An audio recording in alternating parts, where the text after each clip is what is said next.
Hi everyone, this is Dan, and this is Green Lantern, The Silver Age, Volume 1, collected comics by DC. And the title of the video is for Showcase Comics number 22 through 24, and that is the first appearance, as far as I know, of the Silver Age version of the Green Lantern.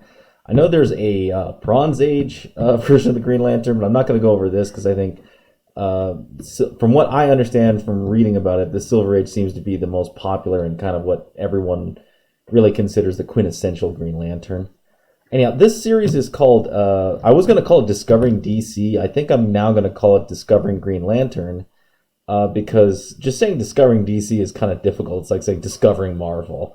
I think instead, if I focus on one character at a time, I could actually kind of give them all the attention they deserve. And I chose the Green Lantern because the first technical DC video I did was Green Lantern Rebirth. And I kind of regret doing that video just because I thought it was, when I look back on it, it was just not well researched. And it just wasn't what I felt was a good video. I'll leave it up there just for shits and giggles, but what I'm going to do is I'm going to start from the very beginning, or at least the beginning of the Silver Age Green Lantern being Hal Jordan, and then work my way up through the major stories. I don't know if I'm going to hit every issue. I'm probably just going to hit the highlights of the of Green Lantern, going through. DC always uses this term pre-crisis and post-crisis. I'm assuming that's for Crisis on Infinite Earths, the big crossover event. I'm kind of a DC newbie, so I'm kind of like researching this and learning this as I go. But I decided to start with the Green Lantern. I'm not prejudiced against the other DC heroes. Probably will do Batman and Flash and Superman and the others. Though I feel like Batman and Superman are, from pop culture, they're so well understood. It's not that big of a deal. If I do the Green Lantern first. Anyhow, enough bickering. Let's get into it. So this is the first appearance of the Green Lantern in Showcase. And one of the things I was worried about when I picked this guy up was that this is really, really old comics. This is 1959. And I was kind of worried that the storytelling would be a little off compared to modern comics.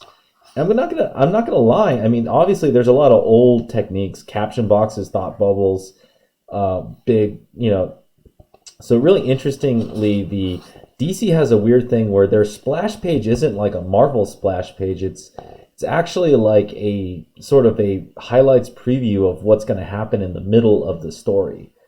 Kind of interesting. So it kind of sucks you in, and then all of a sudden you're back at the beginning of the story. Anyhow, this alien, Abin Sur, it sounds almost like an Arabic name. He crash lands in the middle of the desert.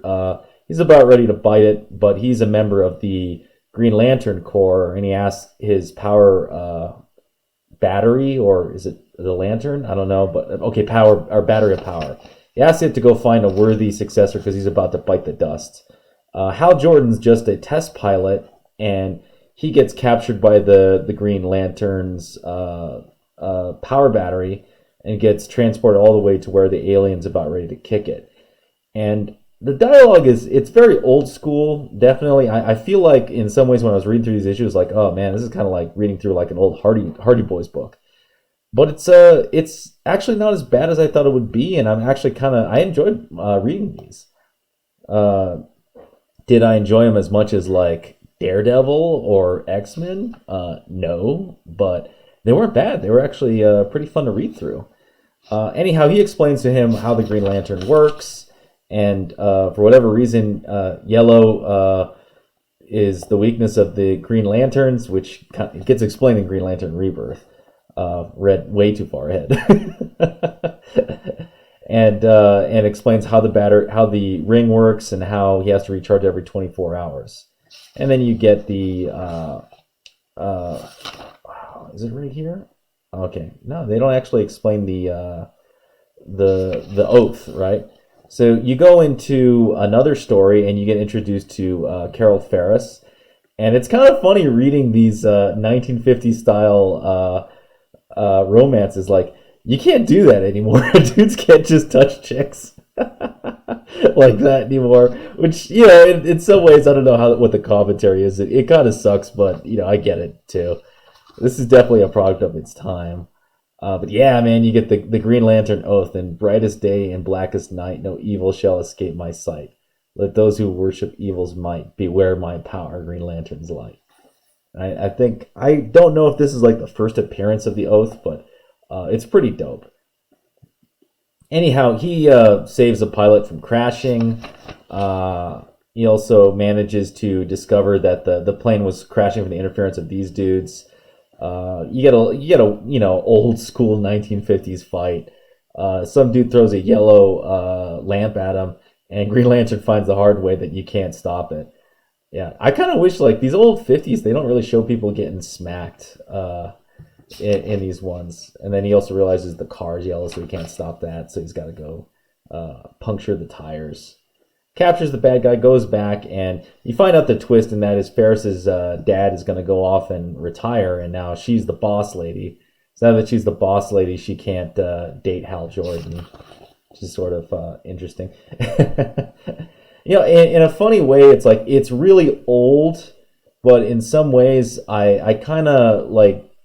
I mean, I'm not in love with it, but I kind of like still found a way to kind of enjoy it, kind of like an old TV show. In that, even though the writing style's old, the storytelling's old, the art's obviously very old style art.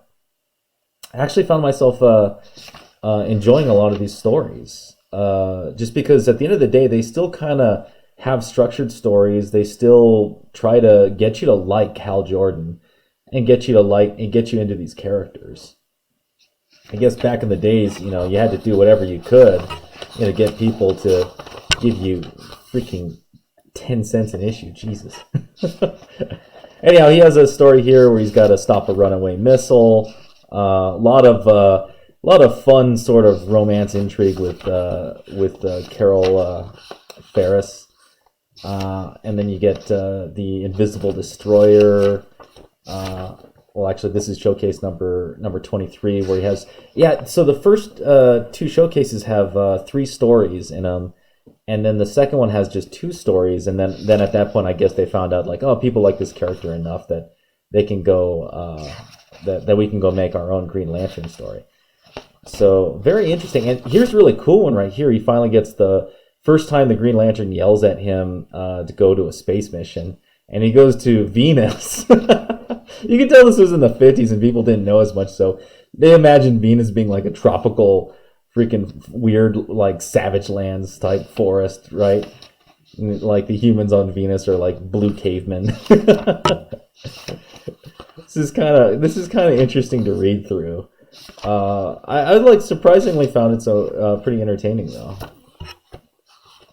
And then you have another few. So he's like constantly.